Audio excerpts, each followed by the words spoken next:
optimistic, Weiss, ass. We got some sap. We apparently can't... Oh, there's a door in the tree. Are we already in the village? There's a man... Beware. Is this guy Colonel Sanders and or Santa Claus when he's not on duty? Beware the words. The words? What do you mean? Contagious words. Those who dream. Those who dream? Hold a moment. There is a strange new sensation in my mind. It is not quizzical. What? Is he breaking the fourth wall? What's going on? Perhaps we should start by asking this man. Who are you? We heard something happened to this village, so we came to see if we could help. If you can speak to me, I must have caught you in my dream. What? Caught me in your dream? In your dream?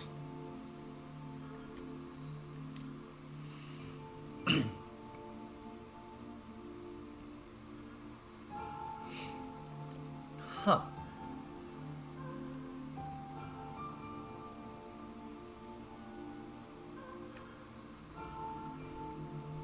Now see here. Are you saying that we have been absorbed into your dream? Oh, goody. Well, yes. I think you have. In other words, we've caught the death dream? Ridiculous. Preposterous.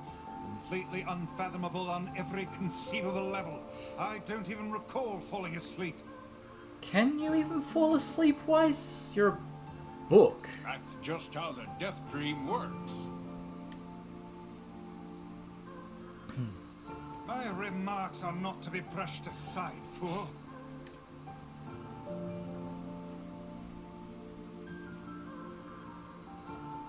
Something there must have caused you to enter my dream.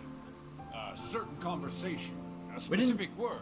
do anything, though. We went to a door, we saved, and we spoke to you.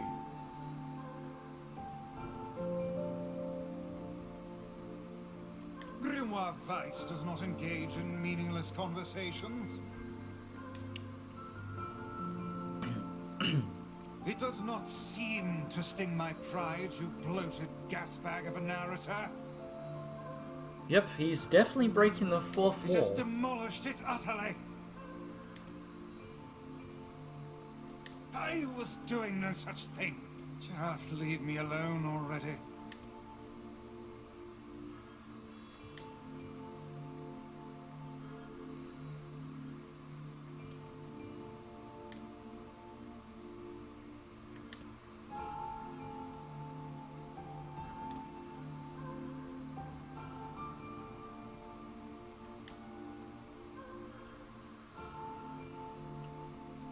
Great. It was the letter he sent us, wasn't it?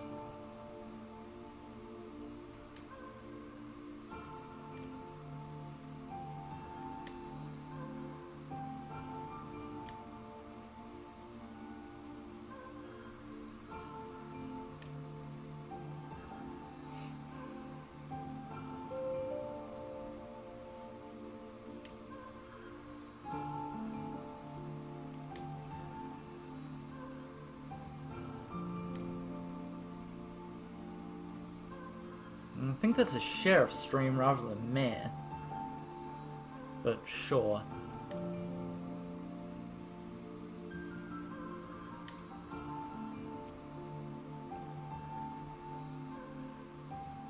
Also, they stopped narrating, apparently.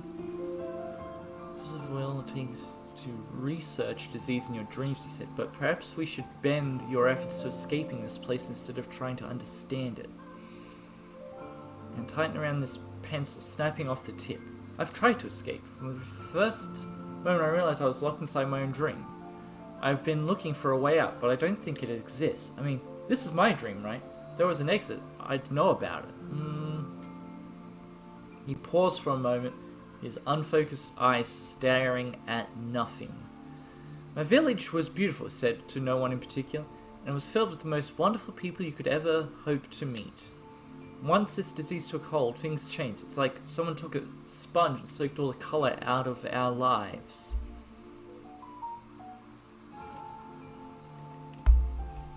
I just want us to be whole again. I want us to be free. And I won't stop trying until it happens. Emporio nodded in agreement. Huh? Wait a second, I didn't nod. Look, if we can be of any help, said Emporio, just ask. Now hold on, I did not just say that. Silence, cried Weiss. The Grimoire looked from Emporio to the mayor and back again, his face filling with confidence. Grimoire Weiss's face is always confident, thank you very much. Now see here, Mayor, you told us that nothing can exist in this dream without your knowing of it. But yet you seemed surprised to see us when we first arrived, yes? The mayor slowly raised his head, realization dawning on his face.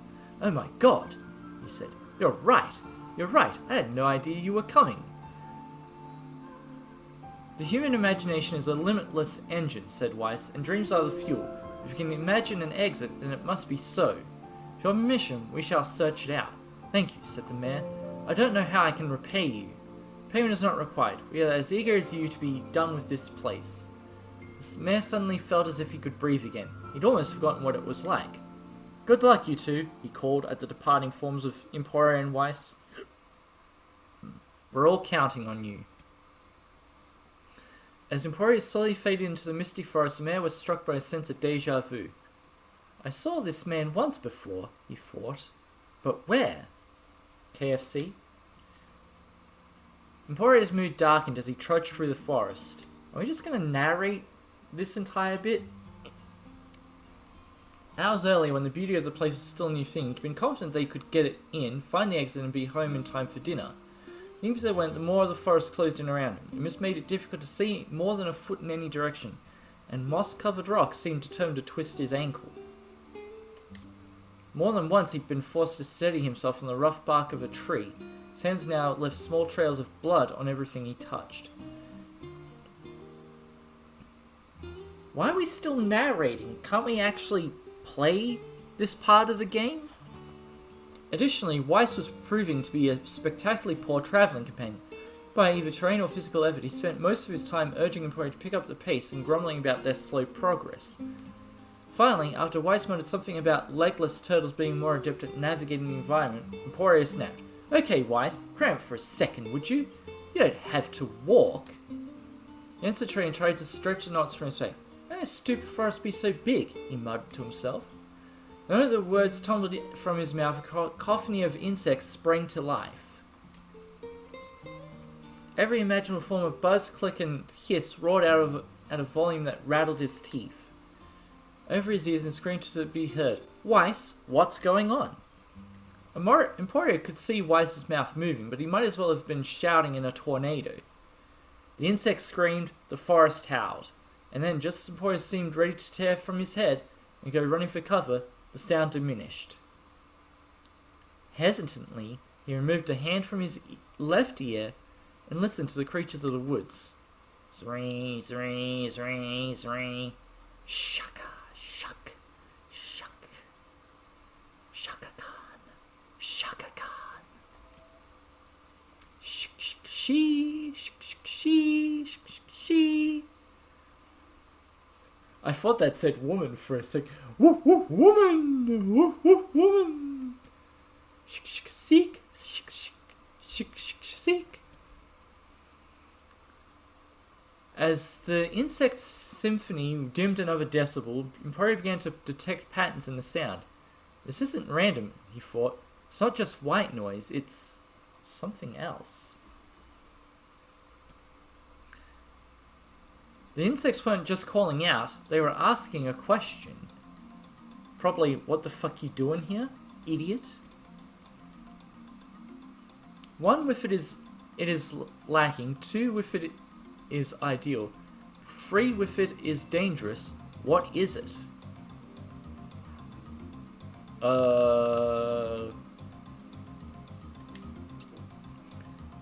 By my pages, is this a riddle? Sure seems that way. I guess so. I mean, it feels sort of forced, but maybe it's the key to getting out of this place. Then I leave it to you to answer. I think the answer is sex.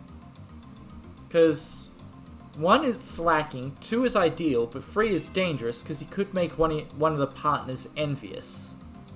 It's sex. It's got to be sex.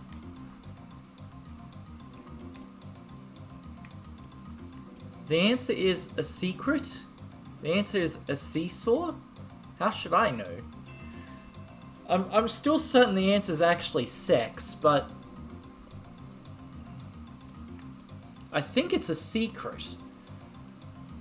And unless I feel like this game could do something stupid and say the answer was seesaw, because then it would be unbalanced and you'd fly to the moon if you're the person that's by themselves. Answer. Inwardly furious that Weiss left the task to him, Emporio sighed and gave the only answer that made sense. It's a secret. Right? The sound of the insects stopped as suddenly it began. The forest and grove parted before Emporia like a rippling wave, opening a new path. These forest anthropods are making a road for us, said Weiss with glee. Pleased at passing the test, Emporio moved on with new intensity. Path offered his body relief from the undergrowth, but gave even greater cheer to his mind. As long as they were on a path, their journey had a purpose. It could just be about the journey rather than the path. I guess the forest has accepted us, huh? Said Emporio after a bit. Weiss spun around to face his companion. Do not mistake the will of this forest for some happy pet you can suddenly befriend. We have no idea where this path leads. I have no idea how much more narration there is. As Weiss finished speaking, the pair turned a corner and found themselves facing a clear forest. Spring. Smiling, Emporio picked up a small rock and sent it skipping across the surface of the water. Good heavens, said Weiss. His surprise was understandable. Each time the rock struck the surface of the water, a musical note rang out. When the rock finally stopped moving and sank to the bottom of the spring, the ripples it left behind came together to form words. I enter through the window, but break no glass. When night falls, I vanish. What am I? Light? Absurdly easy, barked Weiss. Now answer it.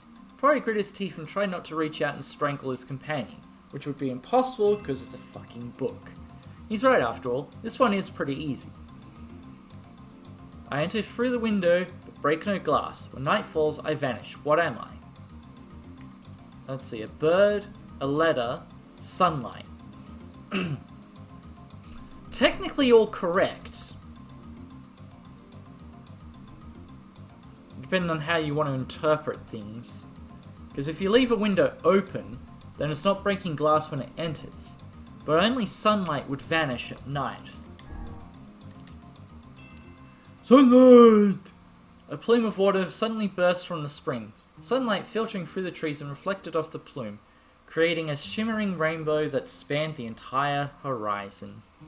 In all my years, said Weiss softly, I have never seen such a sight.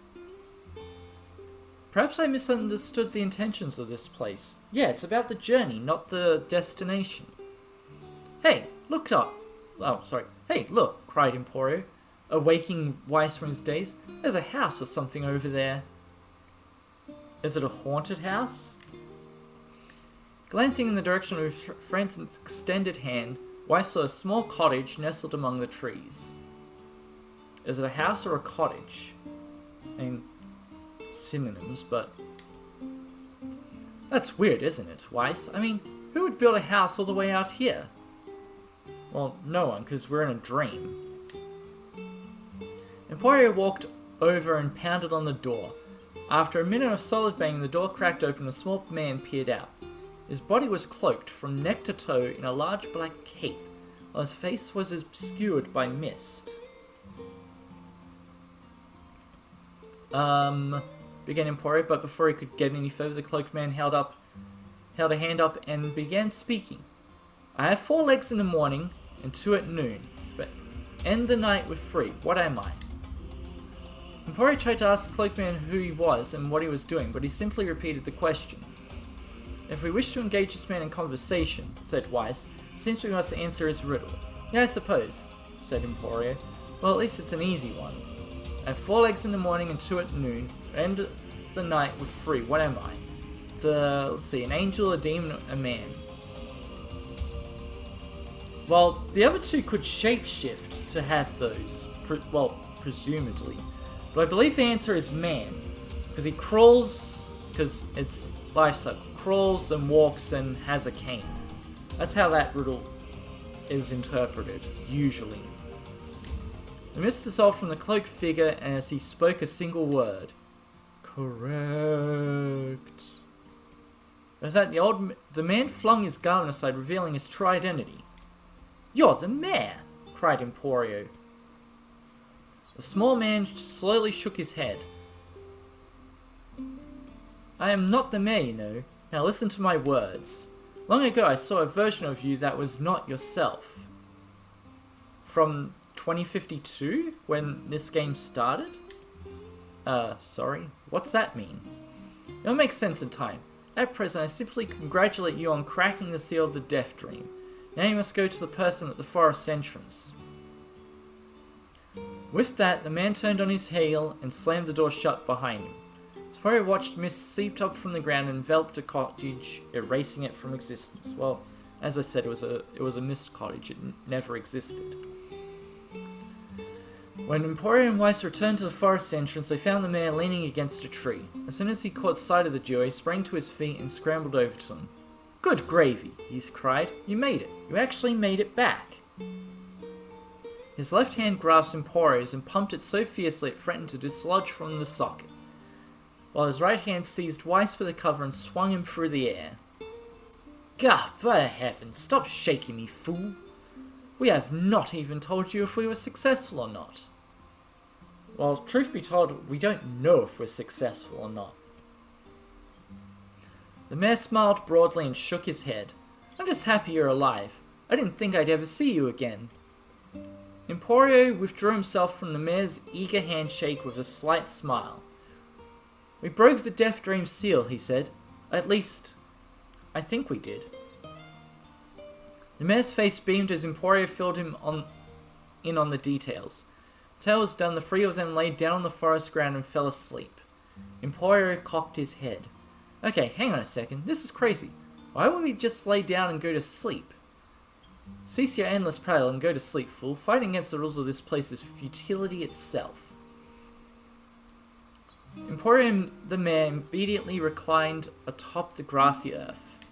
Have you forgotten? Continued Weiss.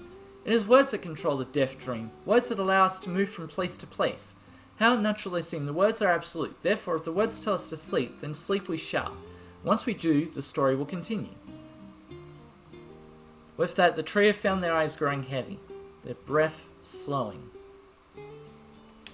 This is the first time, began the mayor. First time I've felt tired since I was imprisoned here. Her words were cut off by a loud, long yawn, and he remembered nothing more. They might have slept for an hour or a year. When they awoke, things had a slightly more real quality to them. The mist felt thicker, the leaves greener. It was clear they had awakened from their dream. Emporio shook the mayor's shoulder gently. Good news, he said. I think we made it. Oh wow, said the mayor in an awed voice. We did. I'm back, he blinked, and then again, as if not quite believing the sight before him. You have no idea how much this means. The Death Dream was spreading through our village, and I wanted to... Well, I thought I could figure out how to stop it, but I guess that wasn't the case. I must have caught the disease and become trapped in my own dream. The mayor started to stand, then collapsed back to the earth. He stared at his legs as if trying to remember how they worked. Then glanced at Emporio and shrugged. Without a word, the young man reached down and pulled the mayor to his feet. Real life may take some getting used to, said the mayor as a wry smile crossed his lips. You shall relearn in short order, I am sure, said Weiss. For now you should return to your home and rest. No, said the mayor, swaying on unsteady feet. No, I can't. Some of the villagers are still trapped in the death dream. I have to save them. Mayor slowly made his way to the divine tree in the center of the village, then bowed his head and prayed silently. This is a holy tree, he said. Explained when the prayers were finished. It's the guardian of our village's history and memories. Superstition will only make our mission harder, muttered Weiss. We should not put our faith in the gods. The mayor shook his head. Not the gods. The words. Legend says that our tree is home to a powerful magic known as a sealed verse. Emporia and Weiss could not contain their surprise. It seemed a goal had been found in the most unexpected of places. I say, muttered Weiss, this is certainly a stroke of luck. As the three of them said their goodbyes, Emporia mentioned the strange man who had given them the third riddle and the mysterious words he had left them with. I once saw a version of you that was not yourself, muttered the mayor. What in the world does that mean? Lost in thought, he stared into space for a long moment. You know, he said softly, this is going to sound odd, but I had a feeling I'd seen you before too. Emporia tried to keep a straight face and failed. Man didn't seem to notice. Deja vu, right? Anyway, I figured it's just some kind of illusion created by the death dream. It probably doesn't mean anything. Emporia gave the mayor a nod and a smile, but inwardly his thoughts were racing. Something wrong about the mayor and his words. And what exactly is going on here? That riddle would prove to be the most difficult one of all. Oh, thank you so much. Oh, we're back to regular talking. Now I can finally return to a normal life. This is one of the most bizarre diseases I have ever encountered. I know. That's why we have to help the other villagers, no matter what. Dark Execution. Summon magical spikes from the ground to impale enemies. Charge to increase the number of spikes. For a sealed verse, that didn't take much effort. Yes, all a touch too easy if you ask me. It's almost as if someone was guiding us to this village. Don't overthink advice. Or maybe overthink it.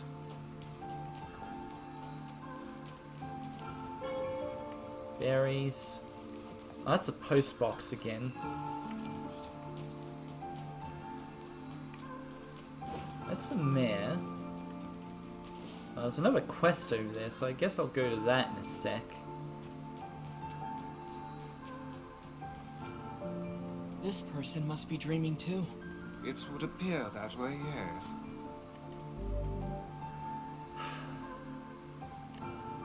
Alright, guess we're going in. Can't say I'm very excited to go back there. That dream world sort of creeps me out. Perhaps you should spend less time complaining and more time getting on with the mission. Yeah. More narration.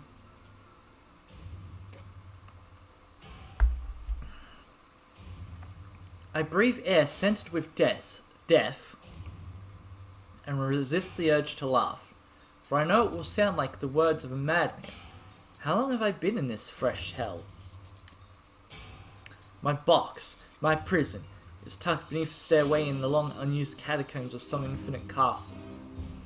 Outside I hear the sounds of a funeral dirge that plays without end. Light has no place here, wind is a forgotten friend.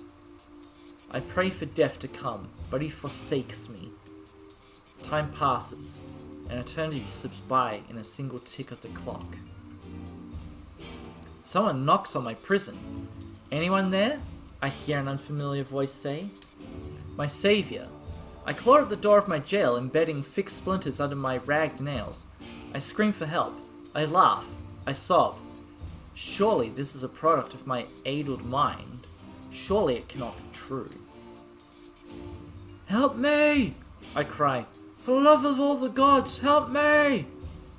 Impossibly, I hear the sound of a lock being torn out and falling to the floor. I don't think that's how locks work, unless they're really shitty locks. As the door slowly creaks open, I have just enough time to see a silver-haired boy and a floating book before the light pours inside. My eyes, accustomed to blackness, explode with pain, and I am forced to turn away. Who are you? I asked, shaking hands covering my face. How have you come to this place? I am Grimoire Weiss. This is Emporio. Long have we been searching for you. Now come, stand. We shall awaken from this nightmare together. The one known as Emporio extends his hand and pulls me from the cell. Though my eyes are slow to adjust to freedom, my ears are keen as ever, and I recognize the staccato sounds of heavy rain. I never thought I'd to hear that again, I whisper. Would that this were not such a terrible storm, said Grimoire Weiss. Look at your feet. I force my eyes open and see water pulling around my ankles and lapping at my shins. How did we end up on a ship? Or in a puddle? There's so much of it. Yes, and more comes each moment we delay. If we do not make good our escape, we shall all drown in this castle. We know you are weak, but you are our only hope to survive this place. Time, that long-forgotten friend, made itself known again. I nodded my head and swore to save my rescuers, no matter the cost. The castle catacombs are a maze, twisting upon themselves like the endless entrails of a giant. I squinted down the dim corridors and proceed north? Apparently I can only go north. At the end of the corridor, I find a row of 20 gorgeous canopied beds resting atop a carpet of velvet. All are covered in a thick layer of dust and cobwebs. Searching for the door to the next room, I come upon a shapeless mass of grey matter. It has been shoved against the side of the wall, and despite my fever, I think I see the outlines of a door just beyond. When I reach out a finger and touch a piece of the mass, it turns to dust and drifts away on the wind. I thought there was no wind. Realization slowly dawns and I fall to my knees and weep. Corpses. I face a mountain of charred and crumbling corpses. I look from it to the beds and back again until the horror dawns full upon me. Someone has piled these bodies into a town and set them ablaze. Whether they were alive or dead, I do not know. Insanity will not permit me to consider the proposition further. I make a sound, whether scream or laughter, I cannot be certain. Then my mind grants me merciful blackness, and I find myself opening the door and leaving that most terrible of rooms. I squint down the dim corridors. I can go east, or I can... We just came north. So south would...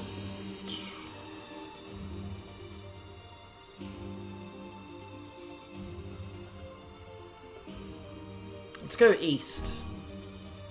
I squint down the dim corridors. We just came from east, so going west is useless, so let's go north. I squint down this dim corridors, so I can go... We just came from the... We can continue north. We can go east or west, so let's keep going north. At the end of the path, the waters rise to my waist, exhausting me both physically and spiritually. I pray that this is the way out. Eventually, I can stand on the side of the water no longer, and so turn my eyes upwards. Imagine my surprise when I see a series of paintings hanging on the faded plaster wall. Each depicts a person in the prime of life, clad in clothing of the highest quality. How would you know by looking at a painting if it was of good quality? The stars, however, are strange to me, leading me to believe that these people had lived long, long ago. One subject wears an outfit that particularly catches my eye. It is constructed of a thin, breezy cloth and decorated with motif of flowers and birds, while encircling the figure's waist is a leather belt of the most perfect construction. It is a stunning costume, even by modern standards. As I gaze at the portrait, I am struck by a desire to touch it with my own hands. Yet as I extend a single finger to the painting, I am gripped by a most unpleasant feeling. Closely at the image, I see it bend and warp into the shape of another finger. Something behind the picture is pointing at me. Is it another prisoner? A fellow inmate trapped for eternity in this place? I cannot let it pass, and so I seize the portrait with both hands and throw it into the water. The wall is hollow behind the painting, and inside I can just make out a body. Whether or not this is a prisoner, there would be no rescue. The poor soul is long dead. Scraps of cloth lie on the floor around the bones. Only a small amount of the fabric has survived, but it features the same delicate designs that were depicted in the portrait. I've been admiring a row of corpses blocked from view by portraits of each victim at their pinnacle. Enough! Shielding my eyes, I paddle forward through the water. I squint down the dim corridors. Wait!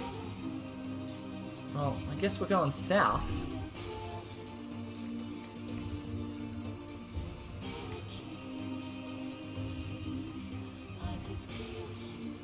So if I go north, that should take me back to the portrait room. So let's go east. At the end of the path, I find myself in a great hall with only the sound of rain to comfort me. The waterlogged red carpet squishes beneath my feet as I approach the center of the room. Once there, I behold a beautiful dining table upon which rest china and silver of the finest construction, as well as the remains of a fantastic feast. And where to find them. As my eyes continue to adjust, I see many chairs surrounding the table, each holding a dinner guest. Noticing movement, I approach the chair at the table's head. But as the truth of the matter dawns on me, I recoil in horror, yet they're all dead. The host of the feast is a corpse, as are all the invited guests. An army of foul, wriggling insects have made homes in their remains, and this is the movement I saw. This once splendid feast was now nothing more than a requiem for the damned. I take a moment to steady my shaking hands and slowly back away from the table. Desperate to lose sight of the abomination before me, my hands land on the chair upon which the dead were seated. This is a mistake, for the chairs proved to be even more terrible than the feast itself. Each one is covered in a layer of spikes that run from the seat up the back and down the arms. This explains the colour of the carpet beneath my feet, and only pray that the unfortunate diners were dead when the meal began. For if not, it's a simple task to envision the agonised screams that must have sprung forth from their mouths. My mind grasps frantically at the possibility that these souls had committed some terrible crime, for which this was punishment. Though in truth I suspect they have committed no crime at all. There would be no tomorrow for these unfortunates. This was their last supper. Assuming they even ate anything, they might not have. West will take me back to the juncture, so let's go north. Against all hope, we make it to the front door. Break it down, someone cries, and so I give myself to the effort. In tandem with Emporia and Grimoire Weiss, slam my body against a thick, sturdy door. On the third try, it gives way, and we find ourselves sprawled on the ground outside the castle. The storm is in retreat. The clouds above are still dark and foreboding, but to the west I can see a thin shimmer of sunlight trying to break through. How can I thank you? I cry as tears join the rain on my cheeks.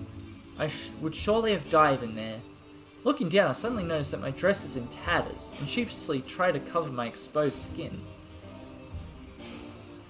Your dress? Asked Weiss. Then you are a woman, madam. Was there no light in this castle, and you couldn't tell the entire time that it was a woman? I mean, it could be a cross-dresser, I guess. I am. I proffer the two a smile. I suppose it comes as something of a surprise, seeing as how I exist only in the form of words. I can see that the one known as Emporia is disappointed that the torn dress will be given no further description. but he hides it well. If not in a stroke, the three of us set forth to our awakening. Wait, what?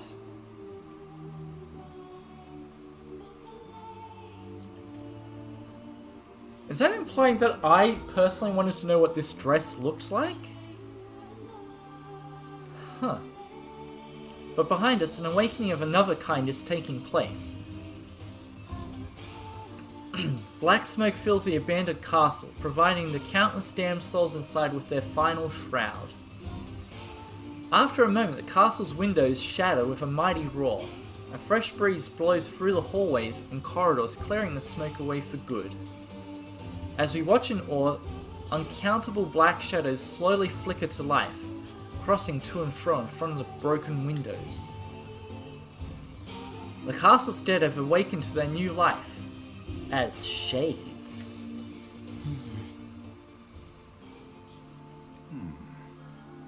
You have anything to say about that?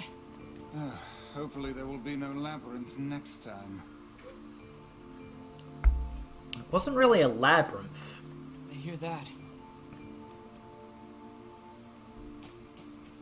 Apparently the mayor has another quest? Also, oh. I thought I saw something to pick up over here, but I guess not.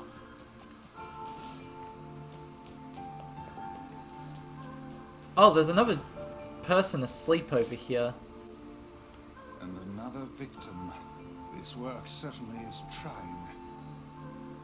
Oh, it's trying on my voice too, but we'll keep at I it. figured a book like you would be into all this word stuff, Feist. Even I have my exceptions. Now let's be off. A colony of massive sculptures was visible in the distance, their tall forms scraping against the sky. Weiss and Emporia had never seen such a sight. Excuse me. And their eyes widened as they tried to take it in. Those buildings must be huge if we can see them from this far away. Oh, narration. What do you think, Weiss? As Weiss considered his answer, the sun beat down on them with renewed ferocity. Perhaps they are some manner of mirage. He said. Under this heat, a mirage or two would hardly be an unexpected sight. Pori nodded and wiped the sweat off his brow, leaving a trail of sand in its place. He thought he'd never been so thirsty. The ancient road on which they walked was black and cracked with age. Here and there, thin wisps of grass pushed up through the rocky surface as if defying those who had laid this material down over their home. The heat reflecting from the road made Emporio lightheaded. His feet hurting, he crouched down to rest. I don't know how much longer I can do this. Is someone playing a joke on us or what? The complaining had already begun. Weiss tried not to let his eyes roll too much. A joke? He said.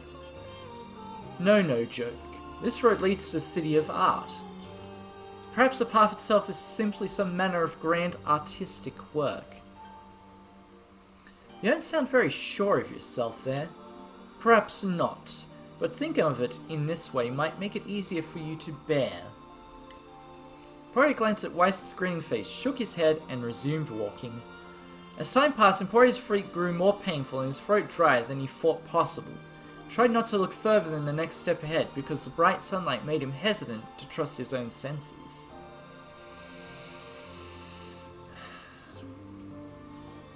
We are definitely getting closer, said Weiss in an effort to cheer his companion. Well, no shit, we're moving forward. Of course we're getting closer. Allegedly. Yes, this much is certain. Encouraged, Emporio lifted his gaze. Suddenly he stopped walking, choosing instead to stand in the middle of the road with his mouth and eyes wide open, and his finger pointing in the distance. Water, he cried. Water! Water? Asked Weiss. Preposterous, I don't see any water. Over there, just ahead of us. Look, the sun is reflecting off it. Without waiting for a response, Emporio sprang to life and bounded towards the sight. It was a mirage. What in the... There was no water. There was nothing but sand in every direction. Emporio closed his eyes and sighed as Weiss floated up behind him and chuckled softly. I believe this is known as a mirage, he said. Many a desert traveler has spoken of such things. Emporio shook his head, bewildered. Suddenly, he pointed off in the distance, his eyes wide once more. Wait! There it is! I just missed it. Look, it's right there. Emporio sprinted off again, leaving Weiss with no choice but to follow. After a few minutes of running, Emporio came to a halt. Could have sworn it was right around here. Confused, he put his hands up to his eyes and rubbed them vigorously. As soon as he stopped, he noticed a blue shimmering pool of clear water just over the next rise. Wait, if it's just over the next rise, how are you seeing it? With a shout, he bounded off in search of it. The chase continued for nearly an hour until an exasperated Weiss finally floated up to Emporio and struck him in the face with his cover. Oi, stupid! Stop this at once. There is no water here. Emporio's face clouded.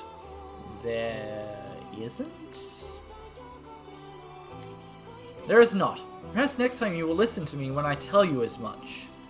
Weiss paused for a moment, then continued speaking in a slightly kinder tone. However, I suppose this mad chase was not altogether wasted. It seems we have arrived in the City of Art. Emporio looked up. Stretched out before him was a row of impossibly tall sculptures. Wait. Weren't they there to begin with? The journey was at an end. They're huge, cried Emporio, completely forgetting the heat and pain of the last few hours. I've never seen anything so big. Each sculpture was formed from roughly the same shape, a tall rectangle that stretched up toward the sky, but that is where the similarities ended. Most were covered with panes of glass that reflected light in 1,000 directions, while others seemed to be nothing but frames of steel. Wait, are they sculptures or are they... what? Why would there be frames? Some had tall spires on their tops, while others possessed triangular caps. Like, fedoras? Or, tri-corner hats? What kind of city is this? Said Emporio. Where are the people? Where are the houses? Perhaps the land is intended exclusively for artistic use. Debate continued as they made their way through the city. Miracles of artistry were everywhere. Great iron crates with wheels sat silent on steel rails. Minecarts. Beautifully carved works with lights of red, amber, and green dangled over every street. Traffic lights? As they moved away from the massive sculptures, they found a great array of smaller ones. Some were covered in glass or brick, but many were composed of materials they had never before encountered. The sheer variety of colours and styles was staggering. Unable to find a theme or purpose to the abstract works around them, Emporio and Weiss eventually fell silent. On the outskirts of the city, they discovered 3 sculptures in the shape of humans. Emporio uttered a sigh of relief as he approached them. Finally, I was getting tired of modern art. How do you know it's modern art, not postmodern?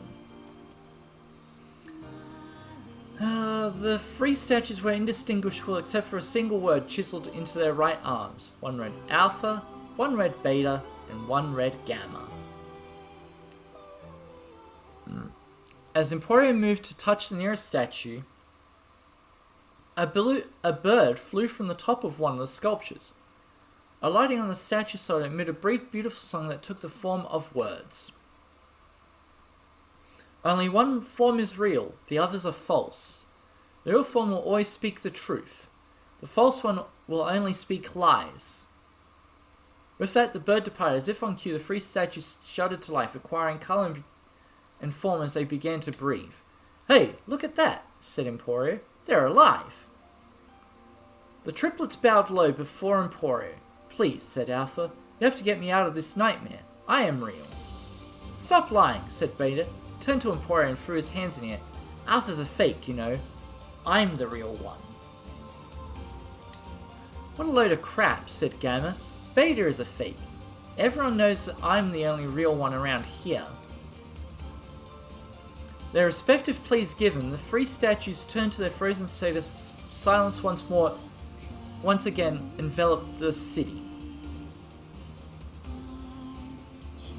When you consider all the statements, only one of them could be the real thing, said Weiss. Emporio furrowed his eyebrows and considered his answer. Only one form is real, the others are false. The real form will always speak truth, the false ones will only speak lies.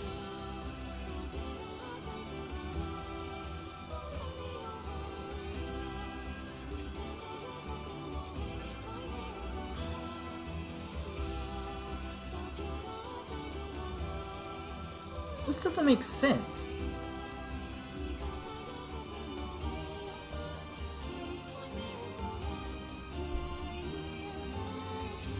Because each of them, like, is Alpha the real one? I don't think it's Beta. Because I'm pretty sure all of them said, I am the real one, the others are fake. Actually, did Alpha say if any of them were fake? I think he just said that I'm the real one, so is it Alpha?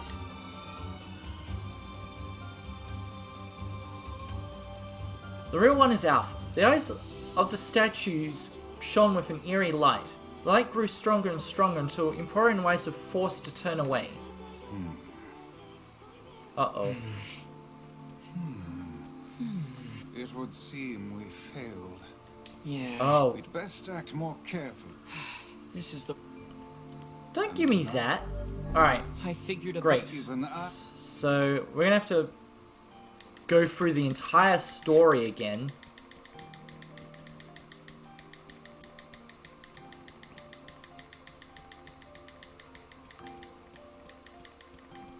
Alright.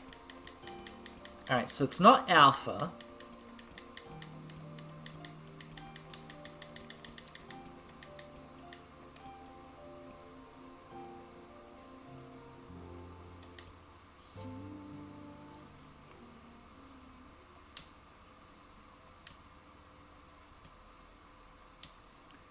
Alright.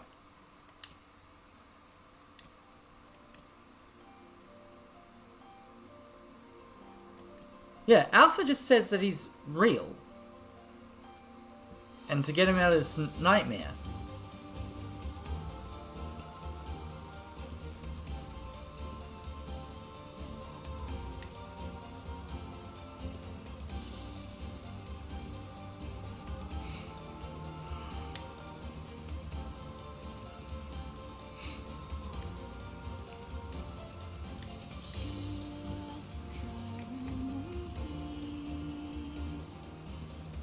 Alright, let's try Beta. Though Emporio's voice betrayed a notable lack of confidence, he was relieved to see Weiss nodding at him. If Alpha were telling the truth, began Weiss in the dry tones of Electra, Beta and Gamma would be fakes. In that case, Gamma's claim that Beta is fake would be the truth, even though Gamma is a liar. Therefore, that theory crumbles. Okay, so it's explaining why Beta is true. Now let's presume that Gamma spoke the truth. That makes it Alpha and Beta lies. However, Beta is calling Alpha a liar, which would leave us with two statues telling the truth. Oh! Okay, I understand now. Finally, let us assume that Beta... Oh! Okay, I understand where I went wrong. If I said Alpha was true and they were lying, but the last one saying that this guy's a liar would be telling the truth. Okay, I get it. Alpha and Gamma's lies would make sense, therefore Beta must be real. As Weiss finished his explanation, Alpha and Gamma crumbled soundlessly into dust while Beta sprang to life once more. Congratulations, villager, said Weiss in a cheerful voice. The time to awaken has arrived. Thank you for saving me, said the villager. He dropped to his knees and bowed his head as low as it could go before an uncomfortable Emporio pulled him to his feet. Why did you have a dream like this? Asked Weiss. Have you been to this city before? The villager slowly looked around at the bizarre objects and sculptures that dotted the landscape, then shook his head. I don't think so. I mean, it's impossible, right? There's no way I could have ever been to a place like this, but at the same time, I feel like I've been here before. Deja vu, muttered Emporio, just like the mayor. The vague sense of unease that struck Emporio during the mayor's dream spread once more through his mind. That was rough. I am positive I have seen that place before. Yeah, well, you didn't show me any pictures of that place. Okay, that's enough. Don't need you getting all weird on me too. Okay, there. Now all the villagers can wake up, right? Yes, if the mayor's assumption was correct. I think I have had enough wordplay to last a lifetime. Thank you very much. You're telling me. Anyway, let's go see the mayor. Oh, maybe we were obliged to wake everybody up, even though there's only 3 people in this village. Oh, how wonderful. Thank you so much. Here, I have something for you. One-handed... It wasn't in a rock! So there's no way to... Well, at least when he gave it to me, it wasn't in a rock, so there's no way to confirm if this is actually the Lost Woods. Wow, this looks valuable. I can really have it? Of course. It's apparently a weapon of some renown, but we have little use for it. Well, we appreciate it. Thank you again for everything. Okay, there's one possible way to settle this. Let's go in here. Let's go into the weapon stories. Faith. There was once a famous poet in a land to the far, far east. Now in his twilight years, his ability had withered such that he could no longer craft a single stanza or verse. The poor poet spent every moment racked with sorrow for what had been lost. Day, a monk appeared by his side, gently placed a blade in his hands, and imparted the following words. Ooh, ee, ooh, ah, ah, ting, tang, walla, walla, bing, bang. Ooh, ee, ooh, ah, ah, ting, tang, walla, walla, bing, bang. Alright, that doesn't necessarily confirm anything. Ooh, this one's stronger.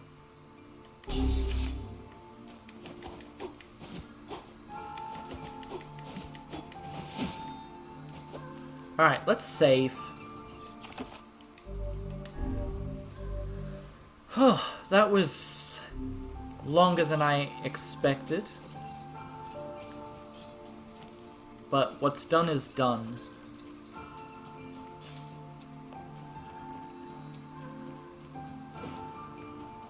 Wasn't exactly much in there.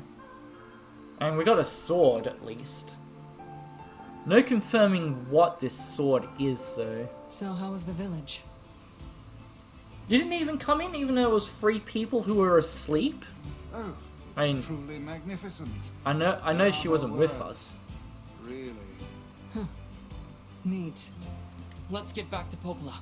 She'll probably want to know what's going on in there.